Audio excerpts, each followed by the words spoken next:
मे आई कम इन sir? आइए। नमस्ते sir. नमस्ते नमस्ते, बैठिए बैठिए बैठिए बैठिए। Thank you sir. अभी आप सेकंड ग्रेड टीचर हैं। जी सर। क्या पसंदीदा विषय पढ़ाते हो? सामाजिक विज्ञान सर। सामाजिक विज्ञान। जी सर। पॉलिटिकल साइंस, ज्योग्राफी और फिजिकल एजुकेशन से आपने बीए किया था जी सर। राजस्थान यूनिवर्सिटी जी से। सर। कहाँ है आपकी पोस्टिंग अभी? फिलहाल भीलवाड़ा में मांडल तहसील में है सर। मांडल में। जी सर। भीलवाड़ा जो है जी सर। वहाँ कौन सी नदी पानी की सप्लाई करती है? फिलहाल तो पीने का पानी तो चंबल से आ रहा है, हम्म। लेकिन बारिश के मौसम में कोठारी नदी, खारी नदी के माध्यम से भी पानी आता कोई डैम बना हुआ है क्या? है। जी सर। मांडल कस्बे में मांडल तालाब भी है सर। मांडल राजस्थान तालाब का सबसे है। बड़ा तालाब है। क्या पढ़ाते हो आप पॉलिटिकल, हिस्ट्री, ज्योग्राफी, इकोनॉमिक्स में से?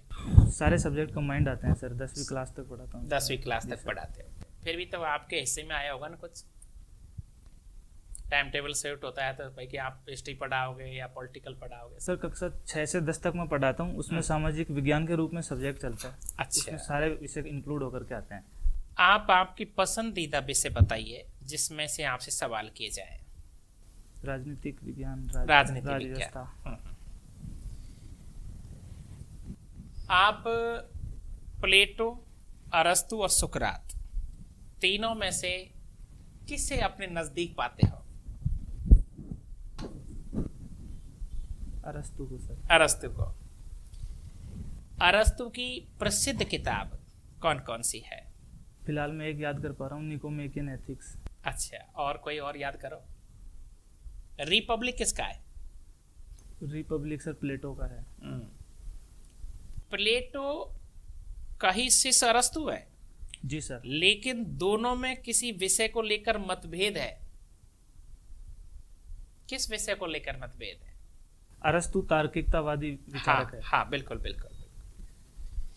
क्या प्लेटो ने जो आदर्श राज्य की अवधारणा बताई थी, हमारे भारत देश में भी किसी राजनेता ने या कोई जी सर। लेखक ने ऐसा जी सर। बताया है? महात्मा गांधी ने भी राम राज्य की कल्पना की बात की है। तो आप मुझे बताइए, राम राज्य चाहिए हमें, जी सर। हमारे देश के हर नागरिक को राम राज्य चाहिए। जी सर। तो आप वो 5 बुराइयां निकाल दीजिए जिससे इसके बाद हमारे देश में राम राज्य स्थापित हो जाता है। समाज की क्या बुराई है और राजनीति में क्या बुराई है? समाज में सर नैतिकता की बहुत कमी हो चुकी है धीरे धीरे अभी तो। उसके अलावा शिक्षा नहीं है। शिक्षा है, गरीबी, बेरोजगारी। और गरीबी, बेरोजगारी या शिक्षा की वजह से अपराध बढ़ते जा रहे हैं। अपराध नहीं हो तो राम राज्य की तरफ अग्रसर हो सकते हैं। तो आप जातिवाद को नहीं मानते? अवरोध अशिक्षा के माध्यम से दूर हो सकता है सर। अच्छा, आपने सभी पॉइंटों को शिक्षा में ले लिया। जी सर। तो इस समय भारत की जो एजुकेशन है, जी, कितना प्रतिशत भारतीय शिक्षित हो गए? 73%, 73%। और राजस्थान में? राजस्थान में 66.10%। आप ये बताइए कि 100% एजुकेशन के लिए जी सर। यदि आप भारत के प्रधानमंत्री बना दिए जाएं एक दिन के लिए, जी तो सर। सबसे बढ़िया शिक्षा में आप क्या करना चाहोगे? पहले तो ज़्यादा से ज़्यादा लोगों को एनरोल करवाने की कोशिश करूंगा। और जो लोग स्कूलों में नहीं जा सकते उनके लिए चौपाल जैसी व्यवस्था करके उनको। ये तो पहले से ही चल रही है। जी सर। आप अनिवार्य शिक्षा लागू नहीं करोगे क्या? बहुत सारे देशों में तो अनिवार्य सेना शिक्षा है। जी सर, है। कर सकते हैं, माफ़ी चाहूँगा सर। संभव है ये? बिल्कुल हाँ, संभव कर सकते हैं सर। आप विराटनगर से हैं। जी सर।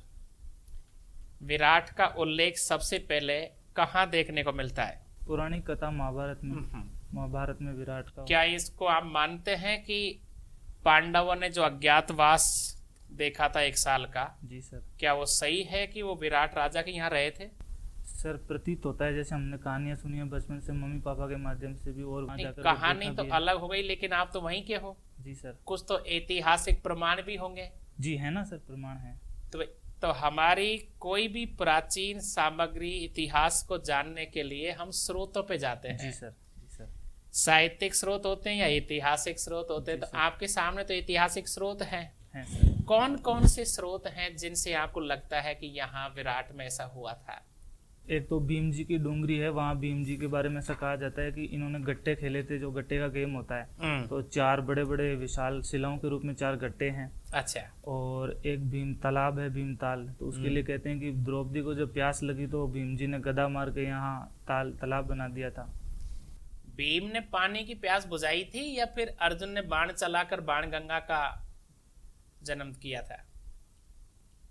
जहाँ तक मुझे याद है भीम जी के बारे में याद है। अच्छा, चलिए। तो आप इधर कोई भूत का भी कोई महल है क्या? बानगढ़ हमारे गांव के आसपास है, वहाँ भूत हैं। बानगढ़ आपके आसपास है, तो क्या है सच्चाई बता दीजिए। कहते तो हैं सर, मैं कभी गया नहीं उस जगह, लेकिन ऐसा कहते हैं रात में 8 बजे बाद में वहाँ एंट्री भी क्या नहीं ये प्रशासन सच की। है कि घर का जोगी जोगनार आव गांव का सिद्ध, जैसे आप भानगढ़ के पास के रहने वाले हो लेकिन आप भानगढ़ के नहीं गए, मैं मेरे गांव के आसपास कोई ऐतिहासिक, मैं भी नहीं जाता हूँ, मैडम भी नहीं जाती है, लेकिन पर्यटन इधर से उधर जाते रहते हैं। है तो सच्चाई तो यही है सर। तो आप कभी रात में आप दोस्तों के साथ जाना चाहिए बचपन में कि आज भूत देखने चलेंगे। कभी स्कूलों में इच्छा नहीं हुई आपकी कि यार चलते हैं, आज सच्चाई का पता करते हैं, भूत देखते हैं है या नहीं है? हुई, लेकिन गए नहीं सर कभी। अच्छा। जयपुर के जो राजा थे, भारमल, जयसिंह, मानसिंह, उन्होंने अकबर के साथ जो मैत्री संबंध किए, सामाजिक संबंध, वैवाहिक संबंध, जी सर। क्या वो समझदारी थी या उनकी कमजोरी थी? स्वाभिमान की दृष्टि से देखा जाए तो उनकी कमजोरी भी माना जा सकता है, और यदि उस समय की परिस्थितियों को देखा जाए तो उनकी समझदारी भी कही जा सकती है। मैं तो समझदारी ठीक मानता हूँ, क्योंकि हाँ। उस समय वो चाहते थे कि उनका राज्य स्टेबल रहे, किसी के अधीन नहीं रहे, उनके राज्य को कोई जीत नहीं लिया जाए, उन्होंने इसलिए। तो अकबर के साथ तो बहुत सारी राजपूत राजकुमारियों के विवाह हुए थे। जी सर। लेकिन प्रमुख विवाह किसे कहते हैं आप? जयपुर के राजा की बेटी के साथ हुआ था। उसे नाम? हंसाबाई नाम था। तो जोधा जो है, ये राजकुमारी आमेर की है या मारवाड़ की है? किताबों में सर पढ़ा है, वो तो मारवाड़ वाली के लिए पढ़ा है। आप क्या कहना चाहते हो? मारवाड़ वाली के लिए कहना चाहूँगा सर। अच्छा। आप सेकेंडरी टीचर हैं। जी सर। अभी आपने देखा होगा कि एक रिपोर्ट आई है एजुकेशन पे, जी सर। तो उसमें जो सबसे अच्छा एजुकेशन इंफ्रास्ट्रक्चर और क्वालिटी ऑफ एजुकेशन जो है वो पंजाब को माना गया है। जी सर। हाँ आपने पढ़ी? पढ़ी है। हाँ। उसमें राजस्थान किस नंबर पे आया है? 5 आई थिंक 5 या 6 पे।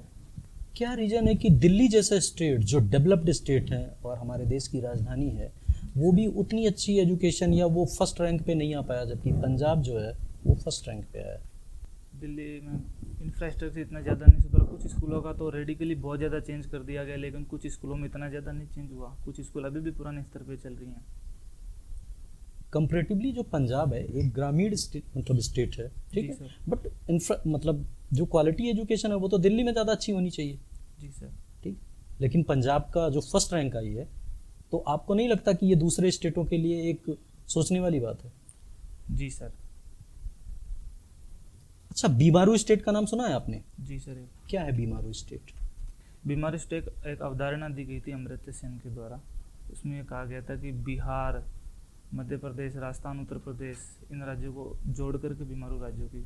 क्यों इनको बीमारू स्टेट कहा जाता है? क्योंकि आर्थिक वृद्धि दर ज़्यादा नहीं थी सर।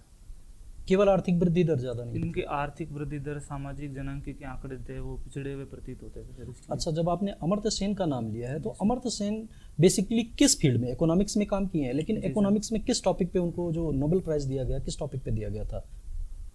जैसे होते हैं ना इकोनॉमिक्स में micro economics, macro economics and so on, तो किस पे दिया गया था उनको? मैं सर एग्जैक्टली पता नहीं पर। अच्छा, ये बताइए कि आप बच्चों को जैसे टूर पे ले जाएं जी सर। ज्योग्राफी के वे में, ठीक है, ज्योग्राफी के वे में, तो उनको कहीं टूर पे ले जाएंगे तो उसमें ज्योग्राफी का कौन सा लेसन आप पढ़ाना चाहेंगे बाहर ले जाके?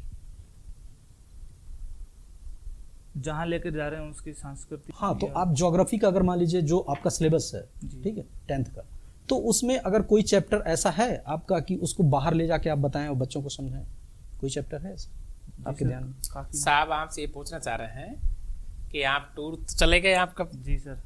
अब ये टूर में एक ये भी नैतिक जिम्मेदारी है कि आप 1 घंटे की क्लास लेनी है, जी सर। लेकिन वो क्लास आपको आपके प्रिंसिपल के द्वारा या सरकार के द्वारा निर्धारित नहीं है। जी सर। आप क्या निर्णय लोगे कि विद्यार्थियों को मजा आ जाए 1 घंटे पढ़ाई का, वो कह रहे हैं। उस स्थान की अवस्थिति, लोकेशन के बारे में बताया जाएगा, उस स्थान में जो आसपास बहुत अच्छी। तो फिर आप इसको इस तरह से बोलिए कि माँ का मैं भौतिक स्वरूप समझाना चाहूंगा। जी सर, मैं भौतिक स्वरूप समझाना जो विद्यार्थी मतलब उस चीज से जुड़ाव रखे। अच्छा, ये बताइए कि राजस्थान में बेसिकली किस प्रकार की मिट्टी पाई जाती है? बलुई मृदा पाई जाती है पूर्वी राजस्थान में, और पश्चिमी राजस्थान में रेतीली मृदा। ये बेसिकली किस फसल के लिए सबसे अच्छी मिट्टी मानी जाती है? बलुई मृदा तो नाइट्रोजन की अधिकता होती है लगभग सभी फसलों के लिए, गेहूं चावल जैसी फसलों के लिए काफी उपयुक्त है। गेहूं चावल जैसी फसलों के लिए क्या कारण है कि राजस्थान और राजस्थान से लगे हुए जो मध्य प्रदेश का क्षेत्र है, वहाँ पे सरसों का उत्पादन बहुत ज़्यादा होता है? वहाँ पानी की अधिकता और काली मृदा भी ज़्यादा है सर। वहाँ पानी की अधिकता के कारण कि राजस्थान का कुछ क्षेत्र है जहाँ पे सरसों का उत्पादन बहुत अच्छा होता है, जी सर। और उससे लगा मध्य प्रदेश का भी कुछ एरिया है, तो उसकी भौगोलिक दशा क्या है कि जहाँ पे सरसों का उत्पादन वहाँ पे ज़्यादा किया जाता है? वहाँ बलुई मृदा है सर, वो जलोढ़ मृदा है, जिसको जलोढ़ मृदा कहते हैं, वो काफ़ी उपजाऊ मृदा है। अच्छा, इसलिए। दाताराम जी, जी मैडम। आपके स्कूल में साइंस के टीचर छुट्टी पे हैं, जी मैडम। आपको 7th क्लास में जाके साइंस की क्लास लेनी है, जी मैडम। पदार्थ के बारे में पढ़ाना है, सब्सटेंस के बारे में। जी। क्या क्या भौतिक गुण होते हैं पदार्थ के, क्या बताएंगे बच्चों को? सबसे पहले मैं यही बताऊंगा कि पदार्थ की 3 अवस्थाएं होती है, ठोस, द्रव और गैस, और पानी का एग्जाम्पल लेकर उनको बताया जा सकता है। फिजिकल एजुकेशन जी। आपका एक सब्जेक्ट रहा है, जी मैडम। कितना बेनिफिशियल है पढ़ाई में फिजिकल एजुकेशन को इंक्लूड करना सिलेबस में? काफ़ी बेनिफिशियल है। इसके बारे में काफ़ी तर्क भी आते रहते हैं कि इसको क्लास 10 के बाद में अनिवार्य ही कर दिया जाना चाहिए, इससे पहले पर अनिवार्य मुझे तो ऐसा लगता है सिर्फ स्कोरिंग है इसलिए बच्चे ले लेते हैं इसको। जी, अभी फिलहाल तो यही है, लेकिन ये क्यों बच्चों में, पेरेंट्स में इसके प्रति चेतना इतने सालों से पढ़ने के बाद भी नहीं आ पाई कि ये सब्जेक्ट हमारी नीड है? जी। क्यों नहीं आ पाई, आपका क्या मानना है? जो सर अभी मैडम स्कूलें हैं उनमें इतने बड़े ग्राउंड्स भी नहीं है, और ग्राउंड्स की कमी की वजह से इतने ज़्यादा गेम्स को प्रमोट नहीं किया जाता बड़ी बड़ी। पर फिजिकल एजुकेशन में सिर्फ गेम्स तो आते नहीं है, एक्सरसाइजेस भी आती हैं, पीटी भी आती हैं, सब कुछ आता है, जिसके लिए बहुत ज़्यादा जगह की ज़रूरत नहीं है। जी। इस एक्टिविटीज के ऊपर ज़्यादा फोकस नहीं करते, स्कूल खुद भी अपने स्तर पे एक्टिविटीज पे ज़्यादा फोकस नहीं कर पा रहे हैं, इसलिए आपको ऐसा महसूस होता है कि स्कूल खुद भी नहीं फोकस कर पा रहे? जी। आपने क्या किया आज तक फिजिकल एजुकेशन को बढ़ाने के लिए अपने स्कूल में? हमारे स्कूल में सर एक पीटीआई जी का खुद का पोस्टिंग है वहाँ। हाँ। तो वो गेम्स वगैरह करवाते रहते हैं। बाकी आप अपना कोई योगदान नहीं देते उसमें? मैडम कोरोना के बाद में गया हूँ मैं स्कूल में ज्वाइन, इसलिए ज़्यादा बच्चों से इंटरेक्शन हो नहीं पाया मेरा। तो अभी आप ऑनलाइन क्लासेस ले रहे हैं? जी मैडम। तो बच्चों को ऑनलाइन क्लासेस में इस बारे में कुछ बताते हैं?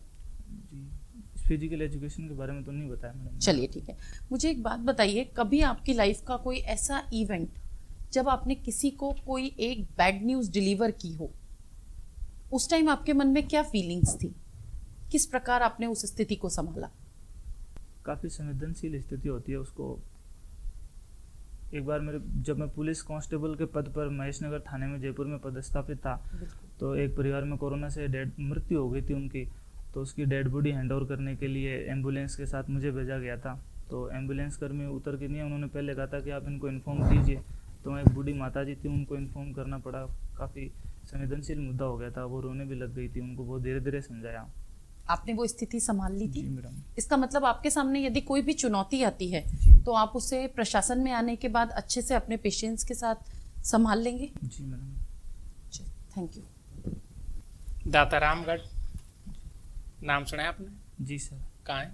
सीकर में सर एक कस्बा है। अच्छा, राजस्थान में अभी राजनीतिक उथल पुथल देखने को मिलती है। जी सर। भारत में भी है, सब जगह है सर। ऐसी राजनीतिक उथल पुथल जब होती है तो जनहितैषी कार्य अच्छे होते हैं या प्रभावित होते हैं? एक हद तक देखा जाए तो प्रभावित ही होते हैं सर। अच्छा। गवर्नमेंट का पूरा फोकस हो जाता है अपनी सत्ता को बचाए रखने पे, इसलिए थोड़े बहुत प्रभावित होते हैं। मान लीजिए हमारा जो संविधान है, जो आपका प्रिय विषय है पॉलिटिकल साइंस, जी सर। अंग्रेजों के जाने के बाद संविधान का निर्माण नहीं होता जी। तो हमारा शासन ऐसे चल सकता था कि जैसे मुगल राजा चलाते थे या फिर हमारे राजस्थान के राजा भी चलाते थे, ऐसे शासन चल सकता था क्या? ज़्यादा लंबे समय तक नहीं चल पाता सर। तानाशाही के रूप में शायद तानाशाही व्यवस्था स्थापित हो जाती। मेरा तो ये मानना है। संविधान में सबसे बढ़िया बात आपको कौन सी लगती है? मूल अधिकार, और मूल अधिकारों में अनुच्छेद 21, अनुच्छेद 32। अच्छा, अभी आपने कुछ समय पहले आपके ज्योग्राफी भी रहा हुआ है तो स्वेज नहर चर्चा का विषय बना था, जी ध्यान है आपको? जी सर, चला। कैसे बना था? एक जहाज था जो स्वेज नहर में फंस गया था, काफी बड़ा जहाज था। कौन सा जहाज था ये? कहाँ से आ रहा था और कहाँ जा रहा था? यूरोप की दिशा से नीचे की तरफ हिंद महासागर में प्रवेश कर रहा था। आप पुलिस महकमे में रहे हो, उसके बाद में आप शिक्षा में चले गए, अब आप आरएस में जा रहे हो, तो क्या एसडीएम और डिप्टी एसपी दोनों में से कौन सा आपने मन में ले रखा है? जो सर बोर्ड तय करेगा। बोर्ड तय करेगा, आप तय नहीं करोगे? तय तो आपको। मेरी इच्छा तो सर प्रशासनिक पदों पे जाने की है। कोशिश मेरी यही रहेगी कि आरएस प्रॉपर मिले तो ज्यादा अच्छा रहे। मतलब आप पुलिस की जीवन तो देख चुके हो, देख चुका हूँ। जी तो सर। आप एसडीएम बनना पसंद करोगे? जी सर। कभी कभार एसडीएम और वहाँ का जो पुलिस ऑफिसर होता है डिप्टी एसपी, दोनों के बीच मतभेद हो जाते हैं। जी। क्यों होते हैं ऐसा मतभेद? दोनों काम करना चाहिए आपको। कुछ अंडरस्टैंडिंग के बेसिस पे हो जाते होंगे सर। यही होता है। चलिए, तो आपको जैसे धौलपुर लगा दिया जाए जी सर। एसडीएम के रूप में, जी। तो बजरी माफिया जो है उनसे आप निपट लोगे? जी सर, बिल्कुल। पक्की बात है, बिल्कुल। क्योंकि आपने पुलिस की नॉलेज तो ले ही रखी है। जी सर। कैसे निपटोगे बताओ? बजरी माफियाओं को रोकने के लिए सबसे पहले मुखबिरों को स्थापित करेंगे सर। मुखबिर आपके लिए सर्वाधिक महत्वपूर्ण हो गए, क्योंकि बिना अभी ऐसा देखने में आया कि पुलिस के द्वारा बहुत ज्यादा सख्ती बरतने के बावजूद भी इनकी रोकथाम हो नहीं पा रही है। तो पुलिस को कम से कम मुखबिर स्थापित करने चाहिए जो इनके बारे में सूचनाएं दे सके। कलेक्टर, जी। एडीएम हाँ। और एसडीएम और तहसीलदार, जी। दूसरी साइड में एसपी, हाँ हाँ। एडिशनल एसपी, जी। डिप्टी और थानेदार। जी। समझ रहे हो ना? जी जी।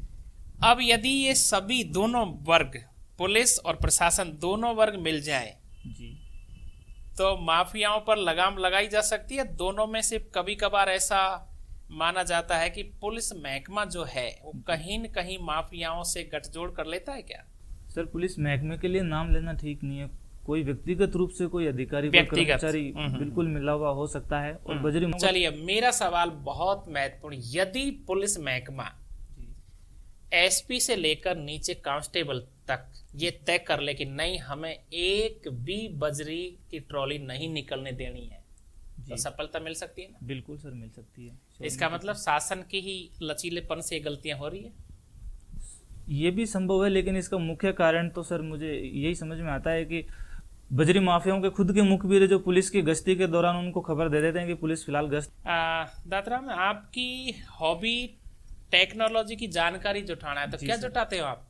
मोबाइल गैजेट्स हो गए, कंप्यूटर के गैजेट्स हो गए। तो ये तो आपका पुलिस में जब आप नौकरी करते थे तो उस वहां से लिया है आपने, अपराधियों के जो मोबाइलों को ट्रेस करना वगैरह इस तरह से? ना सर, तो? ऐसा नहीं था।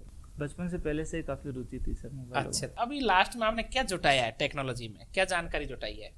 ये प्रोसेसर्स के बारे में जानता रहता हूँ, मोबाइल के डिस्प्ले के बारे में, कैमरा के बारे में, बॉडी के बारे क्या में। ये आपकी हॉबी आपको आगे आपकी नौकरी में RS, RPS, DTO, ACTO, DSO, BDO, तहसीलदार, जहां भी आपकी कभी पोस्टिंग होगी, फायदा करेगी? बिल्कुल सर, जरूर करेगी। Okay, thank you.